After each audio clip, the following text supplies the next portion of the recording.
নেত্রী, এদেশের স্বাধীনতা সার্বভৌমত্বের অতন্দ্র প্রহরী, গণতন্ত্রের আপোষহীন নেত্রী দেশনেত্রী বেগম খালেদা জিয়া।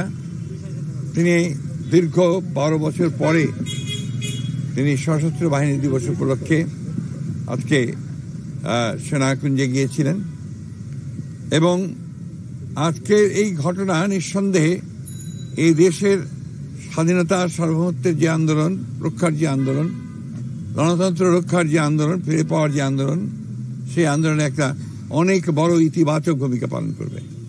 আমি আন্তরিকভাবে ধন্যবাদ জানাতে চাই বাংলাদেশের দেশপ্রেমিক সশস্ত্র বাহিনীকে, সেনাবাহিনী, বিমান বাহিনী এবং নৌবাহিনীর অধিকর্তাদেরকে, কমান্ডারদেরকে, যারা চিফ আছেন তাদেরকে ধন্যবাদ জানাতে চাই।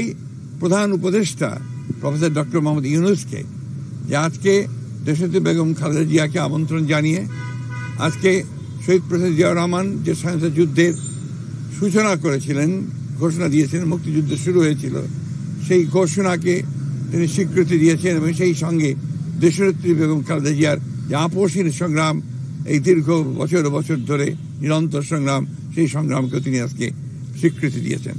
একই সঙ্গে বিগত 15 বছরে এই দেশে গণতন্ত্রের মানুষের জন্য, গণতন্ত্রের জন্য মানুষের যে সংগ্রাম করেছে, আত্মত্যাগ করেছে, জীবন দিয়েছে, প্রাণ দিয়েছে, তার স্বীকৃতি তিনি দিয়েছেন।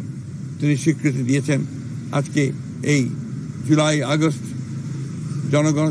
জনগণ এবং ছাত্রদের অভ্যুত্থানের মধ্য দিয়ে যে প্রাণগুলো চলে গেল তার স্বীকৃতি দিয়েছেন এবং এই গণ অভ্যুত্থানকে তিনি স্বীকৃতি দিয়েছেন।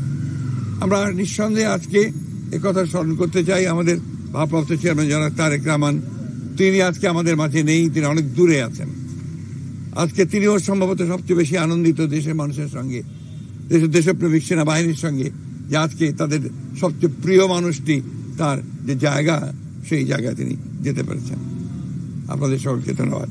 একটা বিষয় একটু ছিল যে আজকে নতুন সিএসি নিয়োগ হয়েছে, এই বিষয়ে একটু প্রতিক্রিয়া দেওয়া। এই ব্যাপারটাকে আমি আজকে বলবো না, আরেকদিন বলবো।